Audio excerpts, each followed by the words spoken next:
After God made Adam, he placed him in the Garden of Eden to work it and watch over it. God commanded him, "You can eat from any tree of the garden, but you must not eat from the tree of the knowledge of good and evil. For on that day you eat from it, you will certainly die." Now the serpent was the most cunning of all the wild animals God had made. One day, he asked Adam's wife, Eve, "Did God really say, 'You can't eat from any tree in the garden'?" Eve said, "We may eat the fruit from the trees in the garden, but God said we must not eat the fruit of the tree in the middle of the garden. He said, 'You must not eat it or touch it, or you will die.'"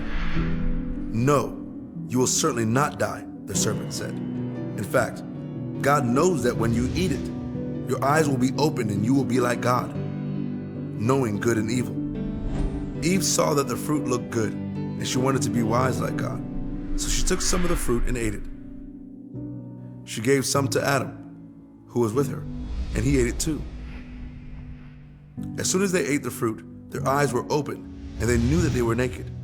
They made clothes for themselves by sewing together fig leaves. In the evening, Adam and Eve heard God walking in the garden, so they hid. God called out to Adam, "Where are you?" Adam replied, "I heard you in the garden, and I was afraid because I was naked, so I hid." God asked Adam, "Who told you that you were naked? Did you eat from the tree that I commanded you not to eat from?" Adam immediately blamed Eve and said, "She gave me some fruit from the tree, and I ate it." Eve blamed the serpent and said, "He deceived me, and I ate." God cursed the serpent by making him crawl on his belly. Adam and Eve also had consequences for their disobedience. Life will be hard and painful, all because of sin.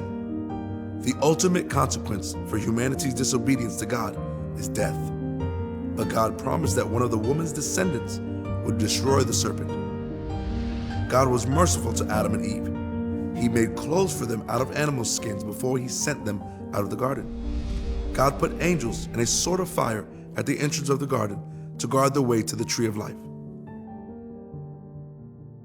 Adam and Eve sinned when they rejected God's good plan and disobeyed his command. Sin separates people from God, but God didn't leave them without hope. God sent his son, Jesus, to live as Adam didn't, perfectly sinless. God the Son came to earth as a man to rescue people from sin.